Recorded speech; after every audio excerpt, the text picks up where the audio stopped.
निकालने के लिए प्रदेश की सरकार ने, मुख्यमंत्री ने बहुत प्रयास किए हैं और जो लोग वहां फंसे हुए हैं वो जनता बता रही है। रविदास जी, जनता बता रही कितने प्रयास हुए। जो लोग निकल के आ रहे हैं ना, फर्रुखाबाद के, एटा के, हरदोई के, हमीरपुर के, वो लोग सुना रहे हैं। अविकल के पास चलूंगा। अविकल थपलियाल, रविदास जी हमारे उत्तराखंड के स्थानीय संपादक अविकल थपलियाल हमारे साथ हैं। अविकल थपलियाल, मैं चाहूंगा कि आप फर्स्ट हैंड इंफॉर्मेशन जो है, जो रॉ इनपुट है, बिना किसी एडिशन के, बिना किसी सबमिशन के, वो जरा हम चाहते हैं कि लोगों के सामने आप रखें, ताकि हमारे इन विद्वान पैनलिस्ट को समझ में आए कि गुस्सा लोगों में किस कदर है। और अगर सब कुछ गुडी गुडी है तो लोग नाराज क्यों हैं भाई? लोग डीएम को क्यों मार रहे हैं? लोग मंत्री के कपड़े क्यों फाड़ रहे हैं? लोग मुख्यमंत्री वापस जाओ और राहुल भैया गो बैक के नारे क्यों लग रहे हैं? अतुल, एक मिनट इसमें एक बात कह दूं, फिर अविकल अपनी बात कहेंगे।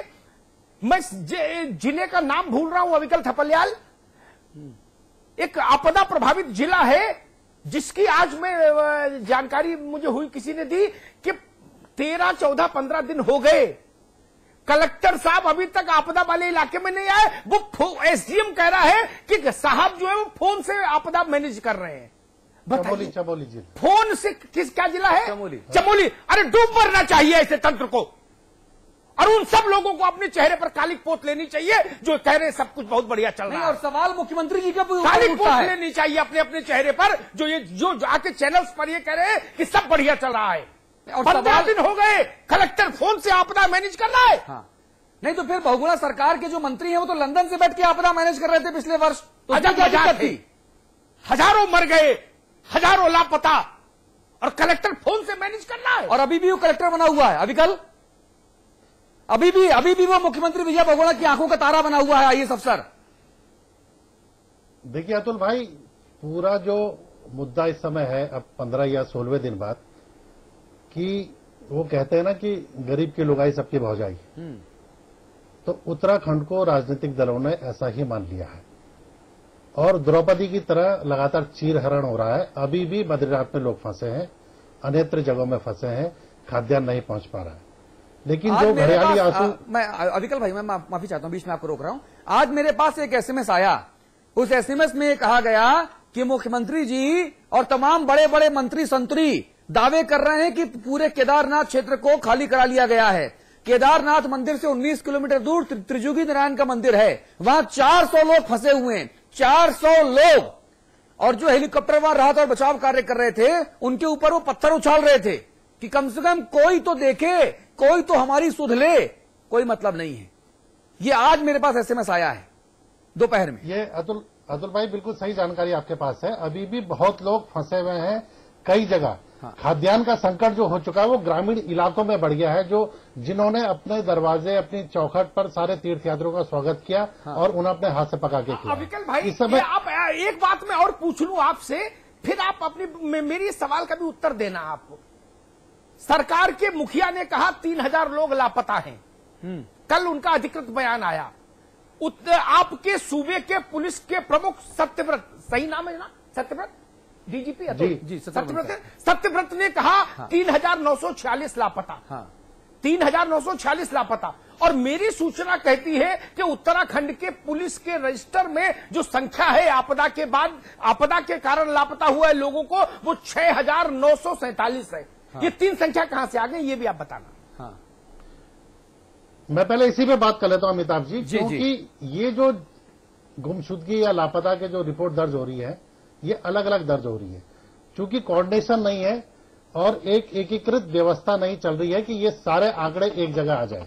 29 तारीख को 1800 मिसिंग थे, एक डाटा जो हमारे पास है, और 30 तारीख को वो 3000 हो गए। उसी 3000 को मुख्यमंत्री जी बोल रहे हैं कि ये 3000 है। आपदा प्रबंधन की जो स्टेटस रिपोर्ट आती है वो अलग आती है, पुलिस की स्टेटस रिपोर्ट अलग आती है, और सरकार के पास जो एक स्टेटस रिपोर्ट उनकी, आप लोगों में से किसी का फोन बज रहा है, उसको प्लीज बंद कर दीजिए।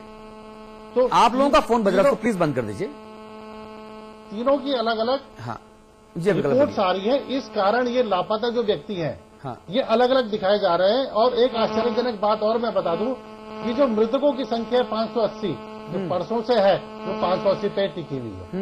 रामबाड़ा में जो इतने शव बिखरे पड़े हैं वो नहीं दिख रहे हैं किसी को, पूरी सरकार की एजेंसियों को और बाकी लोगों को, कि एक्चुअल में कितने शव वहां पर है। उनकी कोई गिनती नहीं है। और आज ही एक आंकड़ा हमने निकाला है, सरकारी है ये, उसका प्रिंट आउट मैंने निकाला, तो उसमें बहुत आश्चर्यजनक एक पहलू निकल के आया है कि 16 ही आइडेंटिफाई हुए हैं शव, 16, ओनली 16 केवल। यानी कि जो शव भी मिले हैं उसकी भी आप शिनाख्त नहीं कर पाए कि ये कौन लोग हैं, कहाँ के लोग हैं। उनके फोटो खींचते, दिखाते, छापते, बताते कि ये शव है। अंतिम संस्कार केदारनाथ में कर दिया गया, लेकिन लोगों को नहीं पता। जो लापता समझकर अभी भी डटे हुए हैं, पहाड़ों के ऊपर तक गए हुए हैं, देहरादून में, हरिद्वार में, उनको नहीं। मैं माफी चाहता हूं, मैं आप लोगों से एक मिनट, मैं आप सबको रोकना चाहता हूं। अपने phones please for God sake उन फोन्स को स्विच ऑफ कर दीजिए। बहुत व्यवधान आ रहा है और हम बातचीत बिल्कुल सुचारू रूप से नहीं कर पा रहे हैं। अविकल भाई, मैं चाहूंगा कि बाकी लोगों से हम बात कर लें।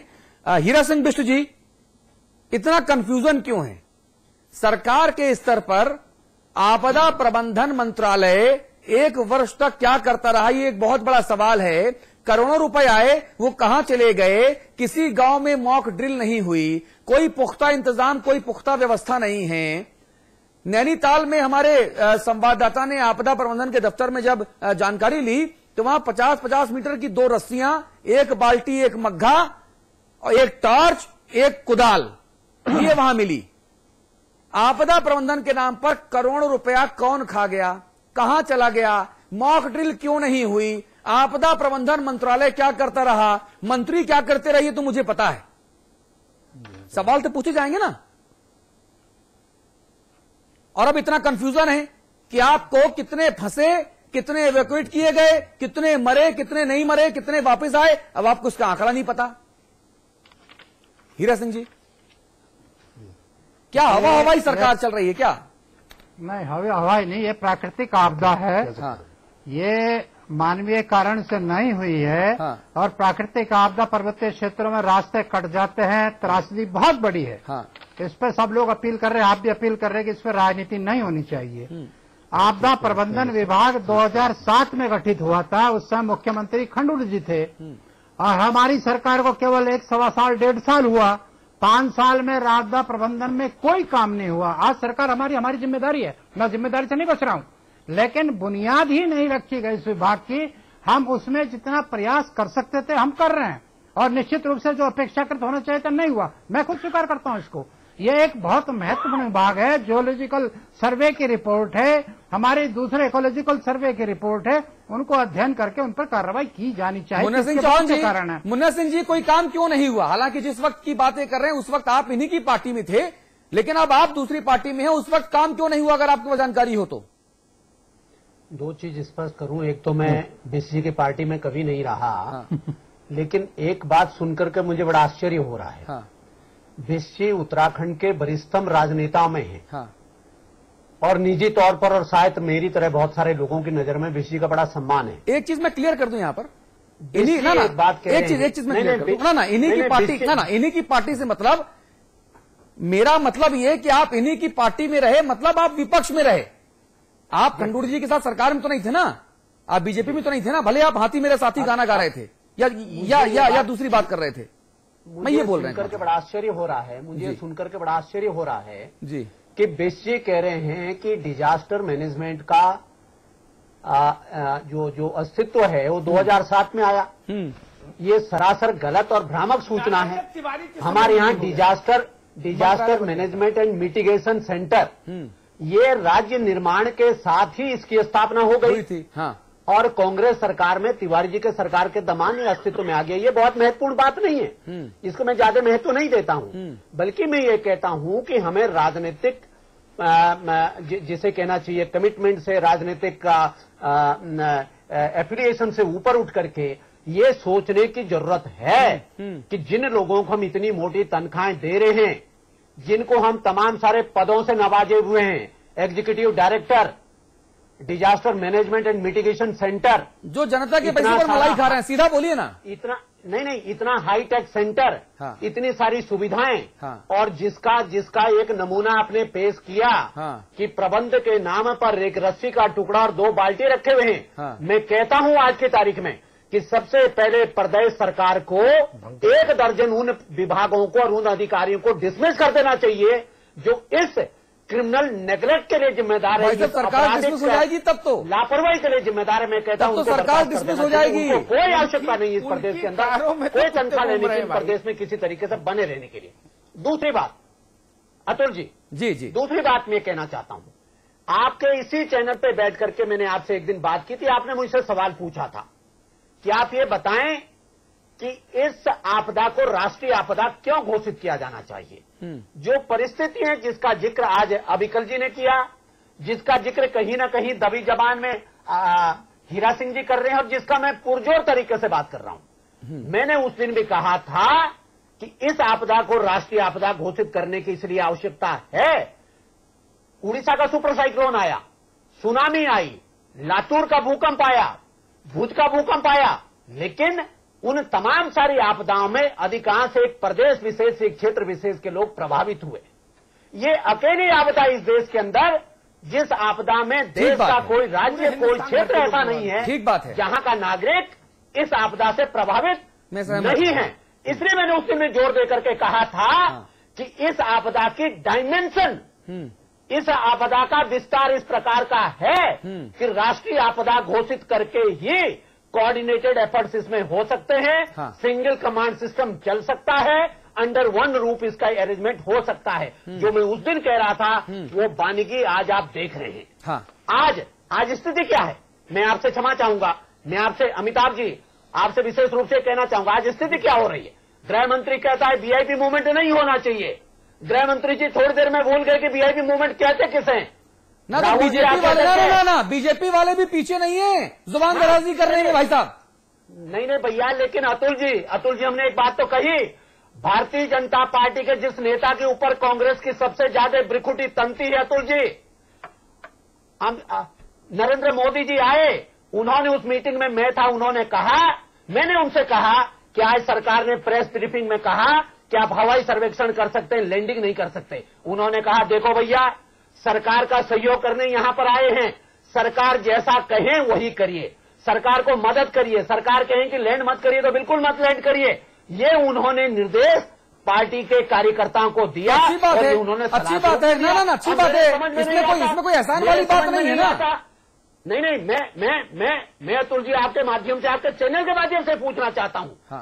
आज यदि जिस पर आपने पूरी भूमिका सजा करके, पूरा एक मंच सजा करके एक बात कही, मैं कहना चाहता हूं इस बात को कि आज सुषमा जी ने यदि इस बात को कहा तो मैं ये कहना चाहता हूं, मैं आपको बताना चाहता हूं, मैं 4 दिन तक रुद्रप्रयाग जिले में रहा, गुप्त काशी में रहा, फाटा में रहा, सोनप्रयाग में रहा, गुप्त का गौरीकुंड तक पैदल गया।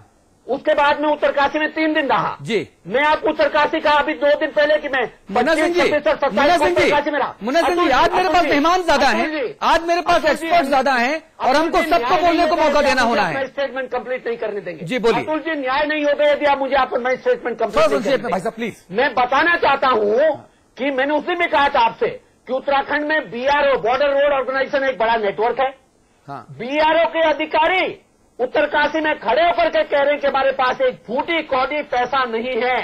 डीजल लेने के लिए वो डीएम के दफ्तर में खड़े थे, डीजल लेने के लिए कि हमारी मशीन चलने के लिए यदि आप चाहते हैं तो कम से कम डीजल तो हमें दे दीजिए। ठीक है। बीआरओ के पास एक फूटी कौड़ी नहीं है। ठीक है। जब डीजीबीआर के पास एक फूटी कौड़ी केंद्र सरकार ने दी नहीं तो सुषमा जी ने बिल्कुल सही कहा। ठीक है, राजीव त्यागी के पास चलूंगा मैं। राजीव त्यागी, छत्तीसगढ़ के सुकमा में दरवा घाटी में नक्सलवादियों का जब हमला होता है, कई सारे कांग्रेसी नेता मारे जाते हैं, तब आपकी केंद्र से लेकर प्रदेश तक के तमाम नेता रमन सिंह की बीजेपी की सरकार को बर्खास्त करने का एकदम राग अलापने लगते हैं, ये जानते हुए कि कांग्रेस के शासित कई सारे राज्यों में नक्सलिज्म एक बहुत बड़ी समस्या है 1967 से लेकर आज तक।